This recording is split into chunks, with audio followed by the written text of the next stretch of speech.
What's going on, guys? Alex here, sitting by a river on a beautiful day.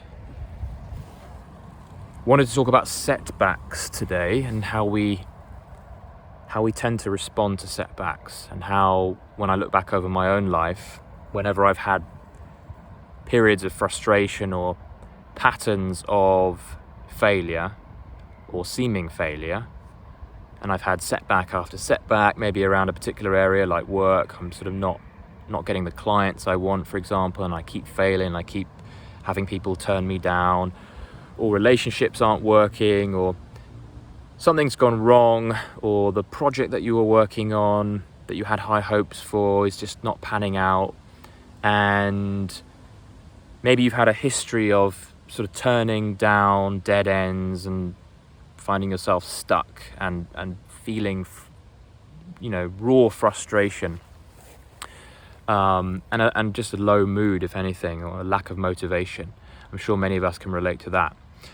And I know from my own personal experience that when I've felt these moments of frustration in my life, when I've had these setbacks, and when I have been repeatedly frustrated around something, I tend to feel a sense of urgency around wanting to make a drastic change in my life. You've probably been there as well. There's this sort of sense of, I can't keep doing this. This is ridiculous. I'm worried that I'm going to feel this way forever. This sense of frustration it won't go away, or I'll keep facing the same struggle.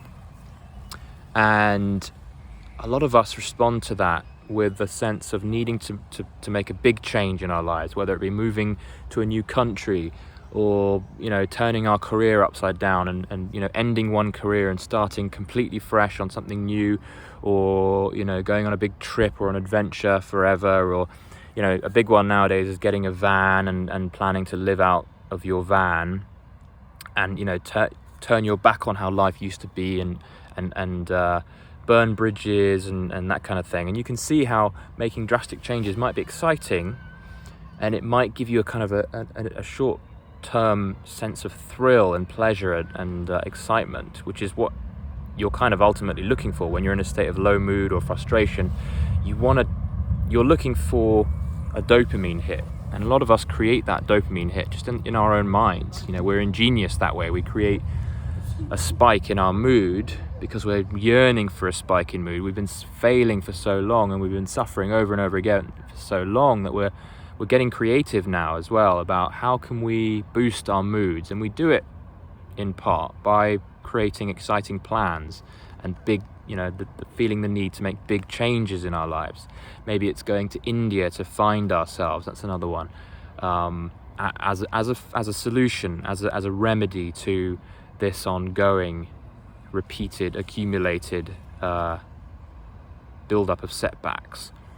And I know what it's like to feel that sense of how things, the sense of panic almost, that things might never change, and the only way to make things different is to really go big and make a drastic change in something. And again, from personal experience, I know that this is rarely the right move. And I'm not saying that going on holiday or getting a van and living out of your van, that kind of stuff, going to India, they're all great things to do, and I recommend traveling and all that kind of stuff, and I'm not saying don't do those things, but they're not necessarily solutions to the struggle that you've been experiencing. And what the solution tends to be, that can be overlooked, is simply getting back into the present moment. The present moment always gives you the solution, and we tend to come up with crazy, wacky, zany ideas when we're in our heads, when we're unconscious. And the present mind is going to tell you through insight that all you need to do is to continue being consistent, staying with it, staying with the project, or pivoting in a different direction, not necessarily a drastic direction, or pivoting slightly, using the feedback that you've been building up through your setbacks, So not turning down it, not turning away from the past, but using all the information that you've been gathering and using that to inform the next small step. And that's what I have found to be the most valuable move, the most appropriate and powerful remedy to frustrations and setbacks is to continue on building momentum. That's most likely what we need at that point, is that we haven't got to a point yet where our efforts have paid off. And it can take a long time. It can take a lot of repeated action through attrition, like a river working away at rock. It takes time before you start seeing anything happening. And usually when we experience frustration and suffering in our lives, it tends to be because we haven't seen the change that's going to be inevitably coming when we put in enough time and attention into whatever it is we're doing. So the real remedy is rather not going crazy. It's focusing on looking at what's right in front of you, seeing what you can work with, seeing what you've already built up, and asking yourself the question, what's the next small step that's going to not necessarily bring a massive dopamine hit and is going to feel like a big change is happening, because that's what we're yearning for. We want something to move, to shift, to budge. But that's the nature of progress, is that you don't really see it on the day-to-day. But that's the only way to build something of any value, of any worth, is to put in the daily, step-by-step, little tiny steps, little tiny actions, and to keep it consistent, because we're looking ultimately, nothing's going to change without accumulated effort. Lots and lots of little steps threaded together that's going to create something major, that's going to push something over the edge eventually, and is going to build the thing you're trying to build, made up of tiny little pieces, made up of tiny little bricks. So consistency and continuing on with the process is really the solution that most of us need. But most of us don't want to do it because it's not sexy enough, it's not exciting, it doesn't spike our dopamine, it doesn't look particularly attractive, because we don't want to have to go back to the seeming grind of the war of attrition, the small things. But that is the thing that's going to make the change. That is the thing that's going to turn into success. And you might even see daily action like that as success in and of itself.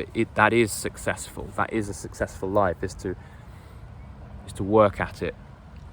And you will see things start to move. Most people never stay with anything long enough to really know what real achievement, real building of something of worth looks like, because people tend to want to move to the next thing, take the next drastic action, right? So rather than taking huge, crazy actions in your life as a remedy to setbacks, as a remedy to repeated setbacks, and doing something drastic and then ultimately having to deal with the disadvantage of having to start from scratch. If we're constantly changing things and jumping from one thing to the next and moving country or whatever it is, we're always having to start from scratch.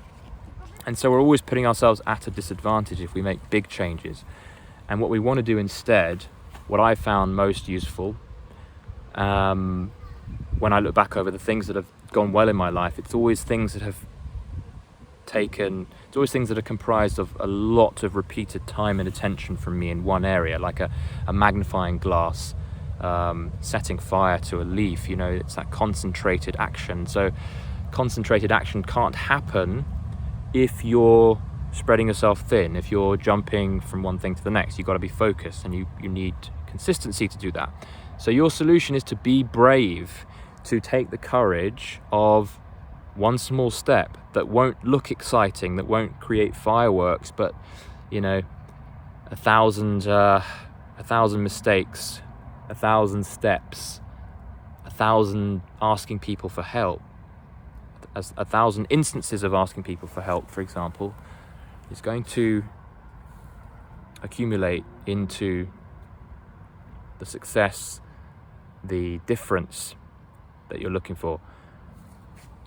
That's my 2 cents for the day. I'm going to return to my daily walk, summary walk, and If you guys haven't yet subscribed to my newsletter, I advise you get on that, because you will receive consistent articles, short writings, and alerts and announcements on the things that I'm working on through the newsletter that you won't get over here necessarily. So go over to alexmathers.net/newsletter and you can sign up to get hold of my my writing through there.